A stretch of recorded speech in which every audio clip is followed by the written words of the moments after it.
अरे वो शर्मा जी नहीं पास वाला, उनके यहाँ पर गए थे, पूजा रखाई थी। बोल रही है बेटा जीएसटी इंस्पेक्टर में चला गया, बेटी होम मिनिस्ट्री में है। बोली 1 लाख रुपया महीना है घुसते के साथ। अरे हमको बेकलोल समझिए, सभ्य को बेकलोल समझती है। साइंस से पढ़ा है उनका लड़का, टैक्स में कैसे काम करेगा? बेटी सुखल पातर है ही, होम मिनिस्ट्री में है। अरे मम्मी उसकी बेटी मेरी फ्रेंड है और सच में उसकी जॉब लग गई है होम मिनिस्ट्री में और 1 लाख सैलरी भी है। क्या बात कर रही हो? कैसे? अरे सीजीएल से लगता है ये सारे जॉब्स। और कॉमर्स होना जरूरी नहीं है, कोई भी स्ट्रीम से हो जीएसटी में लग जाता है। तो तुम लोग क्या कर रही हो? तुम लोग भी दो सीजीएल का एग्जाम। सच्ची 1 लाख रुपया सैलरी है? हाँ, अब पढ़ने दोगी तब तो करेंगे। जो अपना काम करो, और ज्यादा जानना है ना सीजीएल के बारे में तो ये 100 ब्लॉग्स का वीडियो देखो, सबसे अच्छा वीडियो बनाती है, सब समझ में आ जाएगा।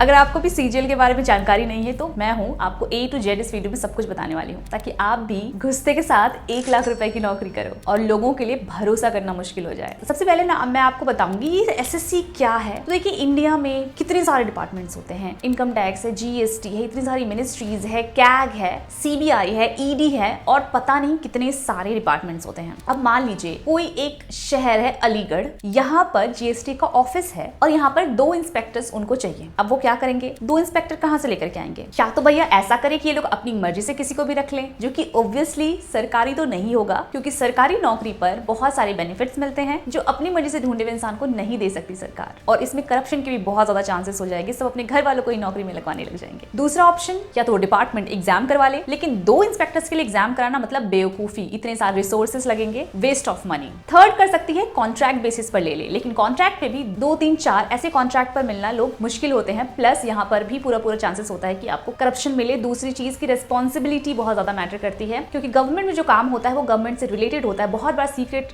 काम भी होता है। तो कोई भी कॉन्ट्रैक्चुअल बंदे को उस तरह का काम नहीं कराया जा सकता, क्योंकि उनकी रिस्पॉन्सिबिलिटी नहीं होती है। कल को उनको काम से निकाल दिया जाए तो दूसरी जगह काम कर लेंगे, उनका कुछ नहीं जाता, बिकॉज उनकी सैलरी भी कम होती है। तो ये एक डिपार्टमेंट का नहीं, बहुत सारे इंडिया के डिपार्टमेंट्स का कंसर्न था उनको। जैसे सीबीआई में 2 इंस्पेक्टर्स की जरूरत है, मिनिस्ट्री में 4-5 एएसओस की जरूरत है। तो इसीलिए डीओपीटी यानी कि department of personal and training ने पूरी इंडिया में सेंट्रलाइज्ड ग्रुप सी और ग्रुप बी में भर्ती के लिए एक कमीशन बनाया, जिसको हम कहते हैं स्टाफ सिलेक्शन कमीशन, ताकि ये पूरे देश में ग्रुप बी और ग्रुप सी के जो ऑफिसर्स होते हैं उनके लिए भर्ती की प्रक्रिया करें। ग्रुप ए का यहाँ से नहीं होता है। गैजेटेड ऑफिसर्स भी मैक्सिमम यूपीएससी के थ्रू ही बनते हैं, एसएससी से बहुत कम बनते हैं। ग्रुप सी में भी नॉन टेक्निकल वाले ज्यादा एसएससी के थ्रू बनते हैं, और जो टेक्निकल वाले होते हैं वो मैक्सिमम दूसरे अदर एग्जाम्स के थ्रू बनते हैं। अब ये काम कैसे करता है? इंडिया में जितनी भी सेंट्रल गवर्नमेंट के डिपार्टमेंट्स है, जहां पर भी वैकेंसी उनको फील होता है कि हमें ये चाहिए, एक एएसओ चाहिए, एक इंस्पेक्टर चाहिए, एक सब इंस्पेक्टर चाहिए, एक असिस्टेंट चाहिए,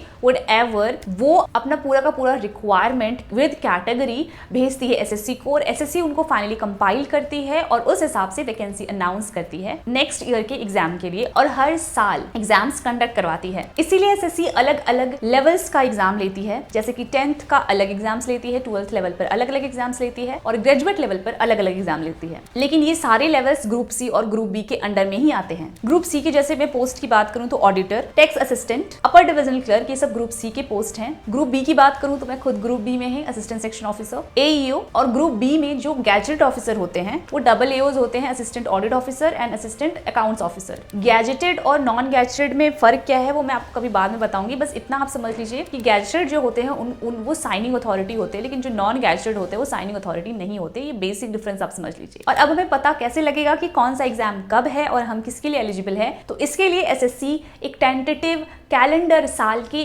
स्टार्टिंग में ही अनाउंस कर देती है, लगभग जनवरी-फरवरी के अराउंड, जिसमें कि कौन सा एग्जाम कब होना है उसकी टेंटेटिव डेट्स भी मेंशन रहती है, नोटिफिकेशन कब आना है वो भी मेंशन रहता है। नोटिफिकेशन में वो सारी चीजें लिखी होती है कि इस एग्जाम के लिए एलिजिबिलिटी क्या है, इसमें कितनी वैकेंसीज है, किस तरह से एग्जाम होता है, क्या मेडिकल क्राइटेरिया है, everything about the exam you will get in notification. Age क्या चाहिए, क्वालिफिकेशन क्या चाहिए, एवरीथिंग। तो जो डेट दिया रहता है लगभग उसी टाइम पर नोटिफिकेशन आउट होता है, जिसमें फॉर्म फिलअप के डेट्स भी लिखे रहते हैं, आपको फॉर्म फिल करना पड़ता है। उसके बाद एडमिट कार्ड जारी होता है, उस एडमिट कार्ड पर दिए गए सेंटर पर जाकर आपको एग्जाम देना पड़ता है, और उसके बाद जब एग्जाम का प्रोसेस कंप्लीट होता है तो रिजल्ट निकलता है और आप बन गए एक सेंट्रल गवर्नमेंट एम्प्लॉय। अब वैकेंसी के बारे में एक तो नोटिफिकेशन में अच्छे से मेंशन रहता है, और डिटेल अगर चाहिए तो इनकी वेबसाइट पर और भी अच्छे से चेक करोगे तो आपको मिल जाएगा, या फिर डिपार्टमेंट के वेबसाइट पर आप चेक करोगे तो भी मिल जाएगा। जैसे अगर आपको सीबीआई में कितनी वैकेंसी जानना है तो आप सीबीआई की वेबसाइट पर जाकर चेक करोगे तो आपको शो करेगा। तो ये तो हो गई भैया एसएससी के बारे में। अब हम आते हैं एसएससी सीजीएल। वीडियो में आगे बढ़ने से पहले मैं आप लोगों को बता दूं कि एसएससी को क्रैक करने के लिए इसका पैटर्न समझना बहुत ज्यादा जरूरी है कि किस किस तरह के क्वेश्चन पूछे जाते हैं और उसी के आधार पर आपको आगे की तैयारी करनी चाहिए। और इसी प्रीवियस ईयर पेपर्स को समझने के लिए मैं आज रिव्यू करूंगी दिशा पब्लिकेशन के इस 85 टॉपिक वाइज बुक का, जो कि इंग्लिश के लिए स्पेसिफिकली है, लेकिन दिशा की ऐसी बुक्स आपको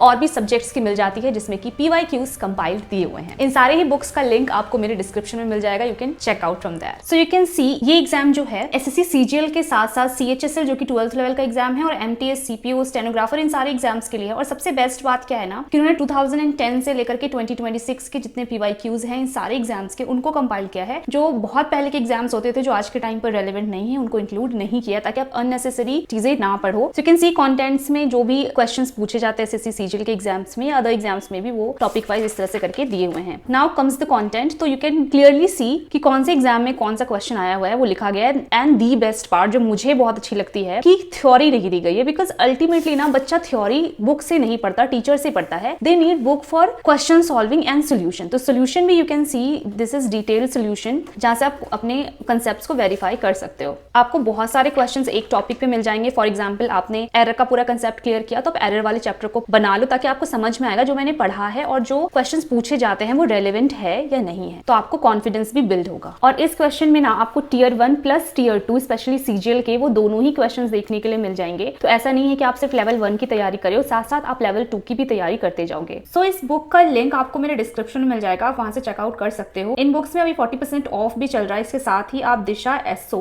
ये कूपन कोड है दिशा वालों का, अगर ये आप अप्लाई करते हो तो फिर आपको और एक्स्ट्रा डिस्काउंट मिल जाएगा। सो आई थिंक 85 पेपर्स और 3000 से भी ज्यादा MCQs इंग्लिश की प्रिपरेशन के लिए बहुत रहते हैं और इंग्लिश में प्रैक्टिस बहुत ज्यादा करनी पड़ती है। तो you can definitely purchase a PYQ book like this. तो ये तो हो गई भैया SSC के बारे में। अब हम आते हैं SSC CGL। तो मैंने आपको बताया SSC बहुत तरह का एग्जाम लेती है अलग अलग लेवल्स पर। तो जो ग्रेजुएट लेवल पर एग्जाम लेती है उसमें से सबसे फेमस, सबसे बड़ा एग्जाम है SSC CGL, यानी कि staff selection commission combined graduate level, जिससे मैं खुद भी सिलेक्टेड हूं। और उसके लिए सबसे बड़ा चैनल है मेरा, तो सब्सक्राइब किए बिना मत जाना, क्योंकि अगर आप SSC CGL की तैयारी शुरू करोगे तो ये एक ऐसा चैनल है जो आपका शुरू से लेकर लास्ट तक साथ देने वाला है। जो भी क्वेश्चंस, जो भी डाउट होंगे, सब कुछ सॉल्व करने वाला है। ये इतना बड़ा एग्जाम क्यों है? सबसे पहली बात तो बहुत सारे इसमें पोस्ट होते हैं। ये एक ऐसा एग्जाम है जिसको हर साल 25 से 30 लाख एस्पिरेंट्स इजीली भरते हैं। अब ये इतना फेमस क्यों है? क्योंकि इसमें जो पोस्ट है ना बहुत अच्छे हैं, डिपार्टमेंट्स बहुत रेप्यूटेड हैं, नोन डिपार्टमेंट्स हैं, वर्क लाइफ अच्छी है, सैलरी डिसेंट है, काम भी अच्छा है, और ऑल इंडिया पोस्टिंग हो सकती है। अगर आपको आपके घर के पास ही पोस्टिंग चाहिए सिटी में तो भी मिल सकती है, अगर आप उस तरह के पोस्ट को भरते हो और उतनी आपकी रैंक होती है। इसमें 2400 से लेकर के 4800 ग्रेड पे की बहुत सारी पोस्ट हैं। 4800 का एक ही पोस्ट है वैसे। अगर आपको ग्रेड पे समझ नहीं आ रहा है क्योंकि एक टेक्निकल टर्म है, तो आप लेवल के हिसाब से समझिए। लेवल 4 से लेकर के लेवल 8 तक की इसके अंदर पोस्ट होते हैं। अब आप कैसे समझोगे कि मेरा लेवल कहाँ है? तो आप इस तरह से समझ सकते हो कि लेवल 10 जो होता है वो UPSC का स्टार्टिंग लेवल होता है और CGL लेवल 4 से लेवल 8 तक एंड हो जाता है। स्टार्टिंग की मैं बात कर रही हूँ। मेरा जैसे लेवल 7 का है और UPSC 10th लेवल से शुरू ही होता है। तो यू कैन नाउ रेफरेंस आप ले सकते हो। अब ये लेवल क्यों जरूरी होता है? बहुत जरूरी होता है क्योंकि इसी से आपका पावर, आपकी सैलरी, आपकी एलिजिबिलिटी, जैसे कि आपको चिल्ड्रन अलाउंस क्या क्या मिलने वाला है, आपको LTC के लिए आप किस चीज के लिए एलिजिबल हो, आपको क्वार्टर फैसिलिटीज कौन से टाइप का क्वार्टर मिलेगा, आप सेमी प्राइवेट के लिए एलिजिबल हो हॉस्पिटल में या फिर प्राइवेट के लिए हॉस्पिटल हो। तो लेवल पर बहुत चीजें